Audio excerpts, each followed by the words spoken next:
Okay, magandang araw po sa ating lahat. Welcome po sa isang episode na naman ng ating monthly podcast, no? Ang ating Kwentuhan Time. So, kamusta po ang ating mga viewers, no? Mga tagapakinig natin? Sana ay ayos naman tayong lahat.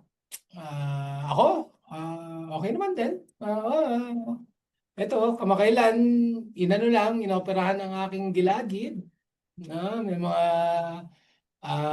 ang tawag dito, parang health, no? Medyo love yourself muna ako, no? Kailangan din yan paminsan-minsan.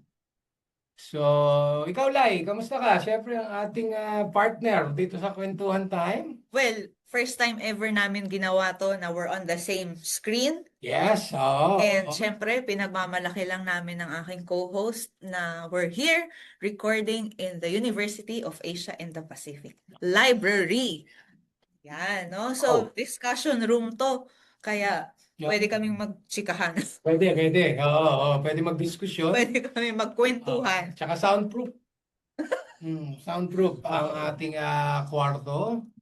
So kaya siguro ano na rin, nagkataon lang naman na wala lang internet sa aking bahay. Oo, salamat sa aking provider, no?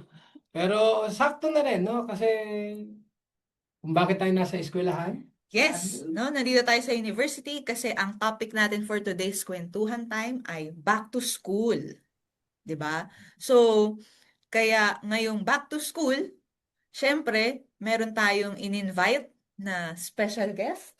Sobra, oo, special to. Oo, special Oo, guest. makikilala ko na ba? Oo. Oo. Nasaan yung banda? Bakit may banda to Oo, dahil sobrang proud Buong ako. banda. Sobrang proud ako sa taong ito, no, sa ating guest ngayong araw na ito. So nabanggit na natin, no, back to school. So parang nararapat lang, no, na ang maging guest natin ay isang halos kakagraduate lang, no? Halos, no? Ilang years na ba? May 2 years na ba? 3. 3 years na, boss. 3 years, may 3 years na, no? So, itong ating guest ngayon ay, of course, kabarangay natin sa Barangay San Antonio. Former SK Kagawad, no? Nakasabay ko to naglingkod nung term ko noong 2018. At he is also a product of the BSA Scholarship Program. Kaya talaga nakaka-proud. And siya ngayon ay licensed mechanical engineer and employed sa isa sa mga reputable companies ng ating bansa. So without further ado, I'd like to introduce Engineer Jericho Garde. Palakpakan naman tayo dyan. Hi, Echo. Yeah, welcome to Ano Kwentuhan po? Time, Good Echo. afternoon po. Good afternoon po sa lahat po ng mga listener ni Boss Cap. Nakata talaga. Di malay mo, magkaroon ka na ng fans after nitong podcast natin, di ba? Oo, di ba? Oo. Yan. Siyempre. No, so, Boss, may tanong ko lang. Ano ba ang mga tawag mo sa mga tagapakinig? Wala, ganyan lang. Viewers lang natin, Viewers lang. listeners. Ganun lang Ah, natin sila i-address, no? Dahil ano pa rin to ito ating kwentuhan, no? Yung gusto rin natin maka-inspire sa kanila, no? Yung meron silang matutunan. Hindi lang yung puro kalokohan lang din maririnig nila sa akin dito, sa atin. pwede rin Pero naman. pwede rin naman. Oo, pero maganda is yung maka-inspire tayo, magkaroon tayo ng impact, no, sa buhay ng ating mga nakikinig. Yan, no? So, speaking of inspiring, no, mga viewers natin at mga tumutunghay, no, sa Kwentuhan Time, yung first question lang namin, Eko, ano ba yung mabibigay mong college survival tips, no, para sa mga mag-aaral, mga either high school or let's say college? First, good afternoon sa inyo. Sa akin, ang college tips ko, yung una is time management. Yun. Napakahalaga ng time management pagdating sa pag-aaral. Kailangan yung mga task nyo, mga assignment nyo, magawa ng tamang oras. Kung may mga kailangan i-review para sa mga exam, mga Mm. quiz. Kailangan may management ka doon. Hindi lang basta gusto mo lang mag-review. Kailangan meron ka rin mga advanced review para mas madali mapag-test. Kung time management, kasi nasabay mo pa pagiging SK Kagawad nun di ba? Oo. Tama po, boss. Actually, challenging yung part ko kasi nauna nag-aaral ako tapos naglilingkod din tayo sa mga ating mga kabarangay. Ah, Mm. pero ang laking tulong kasi yung pagiging SK ko tsaka yung pagiging scholar sa barangay, meron ako nakakausap. No? May mga pwede akong pagtanungan kung ano pa yung mga tips. Baga may plus and minus tayo, boss. May Yes, yes. plus, may tatanungan tayo na mga kasama rin natin sa mga barangay na Mm. ano ba ang mga ginagawa niyo kapag sa school? Baka meron din ako makuha na tips para mas maganda yung pag-aaral. So palitan yun, no? Palitan ng Hmm. kaalaman. Oo. So, matanong ko lang. So, yung buong college mo, SK ka nun? Yes po, yes po. SK po ako nung buong Hanggang sa college. pag-graduate mo, no? Actually, tumugma pa nga. Yung pag-graduate ko, doon rin nagkaroon ng election Oo. yung time na yan. Kaya, nakagraduate ako nang natapos yung term ko. Oo, sakto. Oo. Oo. Tsaka, Graduate. tsaka ano pa, dalawa girlfriend mo yan, di ba? Ay, si Janine lang pala, isa lang. Sorry, isa nga lang pala. Oo. Sorry. Sa Patay, labas. nagkakabuking pa dito. Hindi, isa lang. Si Janine, di ba? Si Janine. Yeah, Janina, tama ba? Janine. Yeah, ano. Kailangan mabawi. Madadali pa tayo, boss. Sorry. Hindi. Laba ko nun. Alam ko naman yun. Hindi, tsaka parang scholar, no? Yes, Scholar din scholar natin. din natin. So, yun, na-mention mo nga, no? Time management, tapos yung importance na meron kang nahihingan din ng tips. I think in our previous podcast, no, napag-uusapan nga rin yung importance ng support system Mm. para talagang matawid natin. Tsaka sa tunay na College. buhay, actually, kailangan. Yes. Kahit sa akin, may hinihingan din akong tips. Siyempre, di ba, sa Oo. paglilingkod. Pero matanong ko lang din, no? May binagsak ka ba nung college? Kahit scholar ka ng barangay. Sorry May siya yung Kailangan wala, hindi siya- kasi babayad ng Yes, 2 beses ang barangay. Boss, kasi ang meron requirement ng scholar natin, kailangan ang grade natin is wala pong bagsak. Ah, Sa akin naman may bagsak pero hindi siya yung final outcome. Ah, medyo Yeah. labas. yes. Sige. Delete pa po. Dali. Push mo lang. Nagpuputol. Yun, isa sa requirement ng ulitin ko lang po, baka naputol po yung mga sinasabi ko. Isa pong requirement ng scholar po ng San Antonio is kailangan wala pong bagsak. walang bagsak yun. Meron naman po akong mga grade na nabagsak. Pero hindi po yung final outcome. Meron din akong binagsak na mga quizzes, mga exam. Pero yun yung ginawa ko yung isa sa mga stepping stone ko, no? Na first try, may time na bumagsak ako. Hindi naman yung totally bagsak na sobra. Medyo nasa middle part. So, kailangan meron pang improvement. Pero tinapos ko yung units na yun na pass naman siya. Baga is ano naman siya. More than pa sa half. Actually, yung iba mga 1.75. May yung una kasi chill-chill lang, yung ganyan. Pero pagdating na hindi na pala yung first year, ganun boss Medyo may adjustment pa pagdating from senior high to college, may adjustment pa talaga Culture shock yan Nangyari. May culture shock yan di ba? Oo. Yun, prelim ng first year, medyo chill-chill pa. Kala ko yung habit namin dati sa senior high, okay na sa college. Which is hindi pala, mas Mm. challenging po pala yun sa college na, college time. At Ang considering importante naman, yung course mo Oo nga. hindi madali yun. Yeah. tama po, boss. Oo. Ang importante naman kung bumagsak ka ng mga prelim time na yun, ganun. Ang sa akin lang, basta yung final outcome, pass, okay na tayo. Gets ko naman na pag scholar ka, no, talagang dapat wala kang bagsak.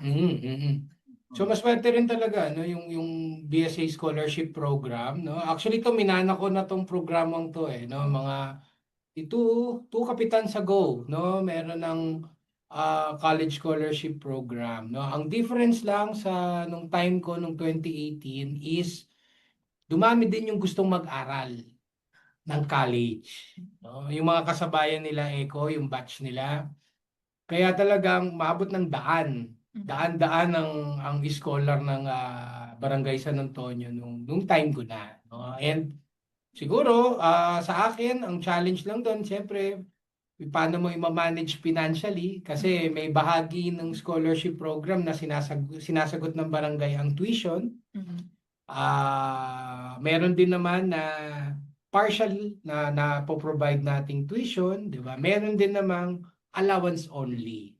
So regardless, ang importante yung gustong mag-aral na bata ay napag-aaral natin para through this BSA scholarship program. So ngayon parang kulang-kulang nabawasan na kasi maraming nagtapos Maraming nagtapos. So I think na mahigit 100 pa rin kami ngayon. Yung time nila Eco, I think hanggang bago mag-graduate si Eco, papalo na ng 200 nun. Wow. Yung scholars. Yes. So parang sa amin naman, kung dati 30 lang ang scholar ng barangay. Alam ko nung time ng mga kuya ni Eco, scholars din mga yun Wow. bunga din ng scholarship program yun. Hindi ganyan karami. Pero nung time nila Eco, yan na, doon na nagsimula dumami ang scholars. And ang good thing naman dyan is yung bang at least naging bahagi ang barangay sa provide ng better future sa ating kabataan. Kita mo naman, engineer, oh. Oo nga eh. Pag nagawi ka bandang San Juan, ako, pwede kang magpalibre dyan. So since dumami, no, dumami nga yung mga college scholars no ng barangay. So in a way, yung feeling na nakapagtapos ka rin ng parang maraming anak, no? Totoo. Mayroon mo si Eco, pwede. Although syempre ako, 'di ba? Ako naman hindi ko naman sinasabi na ako ang rason, no? Ako ang nagtatapos sa inyo, hindi. Yeah. Barangay pa rin, no? 'Yun naman ang sinasabi natin lagi. Kumbaga, ang maganda lang siguro sa akin is it happened during my time na mas marami nang nakapagtapos and ang nakakatuwa pa ang mga nakapagtapos is professional, licensed professionals, 'di ba? And employed pa. 'Di ba? Iba kasi yung nakatapos pero walang trabaho, ano mo 'yan. So siguro laking bagay din Eco na yung ang bilis Hindi na nagsayang ng oras to si Eco no na pagka-graduate review, board kaagad, pagka-board pasado, pagkapasa wala nang pahinga. Gulat na lang ako. Board exam, hindi yung board na bagot. Hindi. Tsaka nagulat na lang ako, employed na siya. So, believe din ako kay Eco. I mean, sa ating mga listeners, no, mga viewers, sa akin, wala namang problema magpahanap sa akin ng work through my contacts. Pero alam mo yung parang, mas nakaka-proud lang din makita na, uy, di ba? Parang yung mga dati nating naalagaan, di ba? Ang ganda na ng buhay. Kanina, Eco, di ba? Na-mention mo, yun nga, may times na minsan bumabagsak ka sa quizzes or let's say sa ibang requirements. Pero yung final outcome, kung hindi man mataas, no, at least pasado. Siguro yung magandang tip sa mga college no, is yung mabuild nila yung resilience.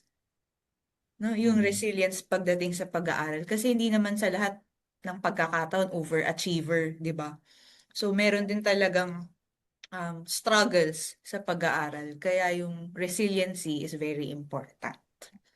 Kaya nga ano, may tanong ako sa iyo, no? Dahil sa sinasabi nga na struggle sa pag-aaral. Ano ba masasabi mo sa K-12 system? Ayun, boss, sa K-12 system, actually, boss, kami ang first batch ng Ha? K-12. Wow, pioneer. Pioneer batch pala to. Okay. Kami So, ano ang experience kauna-una, mo? kami po yung kauna-una na nagdagan ng 2 years sa Oo, sa pag-aaral namin. pag-aaral. So, anong palagay mo? May pros and cons din po nung yung senior high.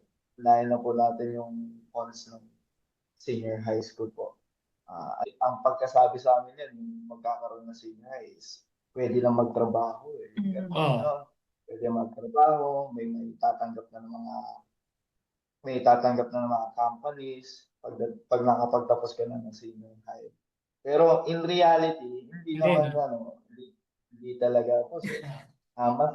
Mas may hanap may hanap pa rin po yung mas may hanap pa rin yung mga college graduate Yeah. kaysa sa senior high school. Sa pros Siguro, naman, anong tingin mo? sa pros naman pagdating naman sa mga papuntang college kasi ang senior high school is parang preparation to college po. Yung may mga subject na tinakil ng senior high pagdating ng college is parang easy to get na lang. Parang Alam mo na. pagdating sa amin, alam na namin. So pagdating namin ng college is yun, may alam na kaming topic, alam na namin yung kung anong topic yun, kung paano namin aaralin. Siguro bilang magulang, naiisip ko yung gastos. Gastos lang eh. Oo. Diba? Po, yun, gastos lang. At di lang sa tuition, baon, materials, gasolina, diba? Oras, Additional, no? additional 2 years. And siguro, maganda rin narinig natin mula sa isang produkto ng K-12 na hindi rin talaga employable pa after grade 12. Iba pa rin ang college, no? Iba pa rin ang may college Tama. education. Tama po. Pag nakapagtapos ka ng college is, okay, yung pagdating sa diploma is, ayun din talaga number one na hinahanap kapag nag-a-apply ka po ng work. Tapos nagustuhan ko yung point mo kanina na yung senior high, nakatulong siya sa'yo para mas more or less maintindihan paano aralin yung mga nagiging subjects mo nung college ka. No? So, parang foundational Oo. dating, no? Nung mga naging subjects mo nung senior high. Kaya, parang Pagpasok ng college, smooth yung transition nung college. Magandang point yun. Pero sabi nga ni Eko, siguro pwede na rin isama na sana dun sa ordinaryong third year, fourth year high school nung araw yun. Kung preparasyon lang. Oo nga. Oo. Pero, I think, boss, pag naman, yung K-12, siguro kung may implement naman nila ng maayos ng government natin, kung susuporta nila, siguro yung kausapin nila yung mga companies around the Philippines na kailangan tumanggap din ng mga senior high school graduates. Implementation lang siguro, boss. Sa bagay, oo. Pero at least, hindi lang yung, kung gusto mo mga managerial position ka agad, yun, iba usapan doon. Talagang diploma. Pero kung magsa-start ka nga naman as rank and file, clerical work ka muna sa office, baka nga sufficient na rin yung K-12 education. Sana. Base sa, maganda rin yung suggestion ni Eko na oo nga, no? Dapat kausapin nga. Well, yung employability talaga after. Oh. Pero ayun na nga, let's face it, I mean, reality check, hindi lahat naman din kasi ng mga nakakapagtapos ng high school afford, no, mag-college. Tama. Oo. No, so ano yung tingin mo kayang pwedeng improvement no when it comes to yung mga hindi na afford mag-college? Ako personally, tingin ko more on tech voc. Kasi, Skills. 'di ba, no, yung skills, iba rin yun eh. Pag meron kang certain skill set, it makes you employable. Oo, depende. Depende rin Oo. talaga. Yeah, yeah. Kamukha sa linya nila Eco, Mm-mm. although engineering, di ba? Yung mga staff, kunwari may staff man sila Eco, hindi naman engineers lahat yun eh. So, Mm-mm. may basic skills din yan. Parang ako, Bosconian ako, kaya alam ko yung mga technical subjects eh, di ba? So, na-experience ko rin yung pagkikikil sa machine shop, yung mga ganyan, 'di ba? Pagbutingting sa mga automotive ang shop ko noon eh. So Wow. alam ko rin yung mga pagbutingting ng mga piston, Mm. 'di ba? So talagang may mahalaga din yun, sales training I guess, yeah. Yeah. Mm. Okay. So, since napag-uusapan natin yung employability, no? So, Echo, kanina, proud na proud si Cap sa'yo, no? Na hindi na siya hindi ka nagpa-back up, no? Sa kanya pagdating sa paghahanap ng trabaho, no? So, ano naman yung mga job hunting tips, no? Na mabibigay mo sa ating mga viewers and listeners? Yung mga patapos na ng college, 'di ba? Yung mga pag-graduate na. Oo. Ayun, Boss Cap, siguro ang hunting tips ko, no, yun, siyempre, una, kailangan mag-download ka ng mga online job na site. Mm. O, like, and then, siyempre, dapat ayusin mo yung resume. Na alam Yun. mo sa sarili mo na pag tinignan nila to, alam nila na karapat dapat yun sa work. Yung ganun Tama. bang boss na atake para sa mga works. Galing. Pagdating naman sa mga tulad ng mga interview, siyempre kailangan medyo meron pa rin mga practice para mas maganda nga boss kausapin mo yung sarili mo, isasalamin.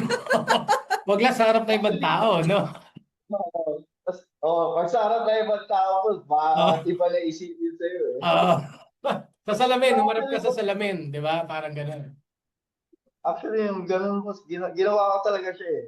Ah, Oo, medyo matatawa ka, siyempre, kausap mo, sarili mo rin. Pero, ano sa, ano hindi, pero, tama. Oo. ang tawag dito, effective way yung, pag-uusap mo sa salamin. Ah, Diba? Yung sa bahay, ano kayo tatanong ng reviewer Mm. ng nag-interview sa'yo? Tatanungin mo na lang rin yung sarili mo. Para pag mm, tinanong mo yung sarili mo, alam mo na rin yung sagot. isasagot. Ganun Oo. po kasi. Ah, At tries ako na-reject pagdating sa for the first time po for is try. for try. Yun. Okay. At ang maganda dito, boss, yung company na napasukan ko is kilala. Mm. Ah, Unlike doon sa tatlo na nag-ano sa akin. Oo. Sabi ko nag-refuse. siguro, God's time na rin, no? Pagdating, siguro kaya nireject ako eh. Mas bagay ako dito sa mas magandang kumpanya. Mm. Yun, Ayun. Kaya everything happens so, for a reason rin. tama boss. Yeah. So, yung kinakausap yung sarili sa salamin. Totoo yun. Oo, Totoo totoo yun. naman yun. Pero gusto ko yung tip mo na yun, Eko. Kasi syempre, pag nakikita mo yung sarili mo sa harap ng salamin, more or less nakikita mo, ito yung level of confidence. Yes. No? Na kailangan i-present ako pag ini-interview na ako. Tapos, ang ganda rin nung sinabi mo na ayusin yung resume. Kasi in a way, dun mo binibenta Papata. yung sarili mo Mm. 'di ba? Merong personal appearance, tapos merong papel. Yung pag nakita ng employer, itatapon ba niya or pupunitin or oops, okay to di ba? Oo. Ako nung nagsisimula ako sa politika, Mm. almost 20 years ago, nagsasalita ako sa harap din ng salamin. Oo. So, yung shinare mo, Eko, nakaka-relate ako diyan dahil yung paano ako mag-public speaking noon, even yung yan, alam ko haharap ako sa mga matataas na tao. Ultimo, pagkamay, pinapractice ko yan na hindi mukhang, yung hindi, Fake. oo, Yeah. kailangan firm ang dating. Oo. Firm. May gigil, pero hindi nakakatakot na gigil. Yan. Hindi naman nakakasakit. No, boss? Yun, no, hindi, di ba? Ipit dugo. Bali buto. So, ayos, maganda ang ating natutunan. Galing talaga Oo. nitong engineer ko eh. Oo. No, so siguro mag-share lang tayo ng mga ilang Takeaways takeaways lang. natin, no, from mga tips ni Echo. So before ka magbigay ng iyong final message, Echo, no? So ikaw, anong Well, siguro, takeaway? sa akin, natutunan ko nga, well, maganda na narinig ko rin kay Echo, no, yung end of the day, nasa pagsisipag rin talaga eh. Mm-mm. 'Di ba? Kahit nakapagtapos ka, keso hanggang fourth year high school dati or naging K to 12 ka, and then whether may tech voc courses ka, nakatapos ka ng college, licensed engineer ka. Pero kung hindi ka rin talaga magsusumikap, ito yun, 3 tries Oo. na-refuse. Pero fourth try, di ba, shoot na, and then it turned out yung pa yung better. Nothing against the other companies, no? Mm-mm. Pero sorry, loss nila yan, di ba? Pero again, yung sabi ni Echo na better, parang mas known company pa yung kumuha sa kanya dun sa fourth try. So, I guess nasa pagsisikap. Ako, yun lang. Yung pag-aaral, yes, kailangan niyan pagtatapos. Pero pinaka pang icing on the cake dyan for me na validate ko today is yung pagsusumikap. Nice. So siguro ako naman on my end, 'di ba? Siguro just to add, yung pagsusumikap kasi, syempre it starts in school, no? So pag nakuha mo yung habit ng ganong determined ka sa school, nadadala mo rin siya pagdating sa paghahanap ng trabaho, no? Yung kaninang ang term na ginamit ko is resiliency, no? So kung resilient ka sa pag-aaral mo, kahit mag-fail ka sa paghahanap ng trabaho, hindi ka mag-give up. Mawala ng pag-asa. Yeah. So siguro, Echo, hingan lang natin si Echo ng final few words, no? Siguro sa yung mga patapos ngayon, 'di ba? Anong masasabi mo sa kanila, mapapayo, 'di ba? Bilang isang young professional din. Ang final message ko lang sa mga nagtatapos, no, sa mga bagong graduates, medyo pahinga lang muna kayo kahit at least 1 month or 2 months.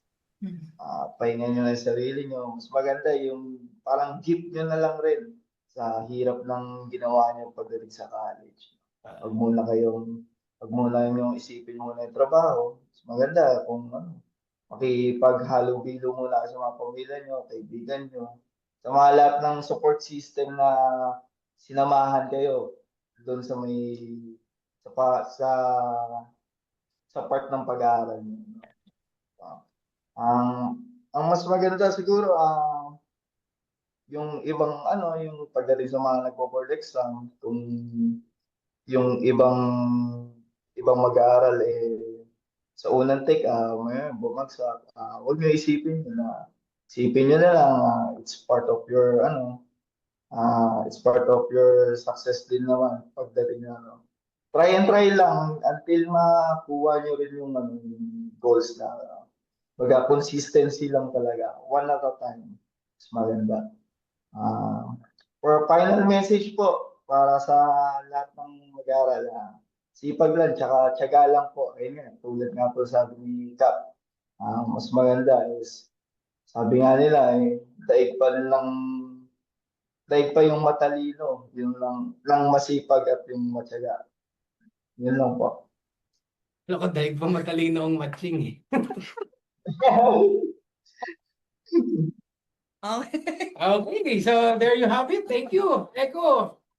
Ano ba masabi mo, Lai? Ano ba ba? Siguro yan, no? Since si Echo yung guest natin, tapos na-share mo nga kanina, no, na marami tayong mga college scholars sa barangay.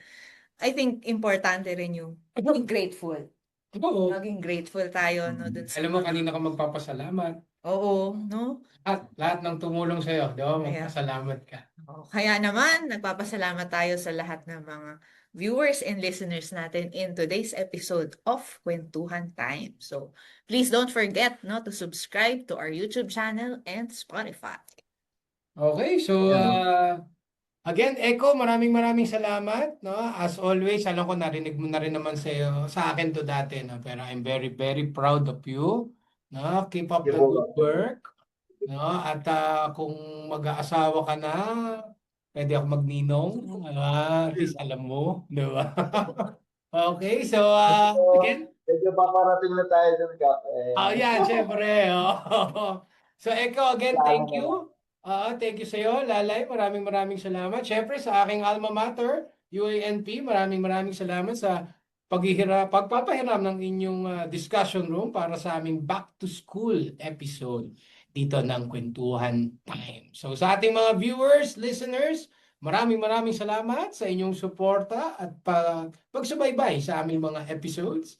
So magkita-kita po tayo muli sa susunod na buwan para sa isang episode na naman po ng Kwentuhan Time. So again, ingat. Thank you and God bless us. Thanks, Bye-bye. Eko. Thank you. Sige po.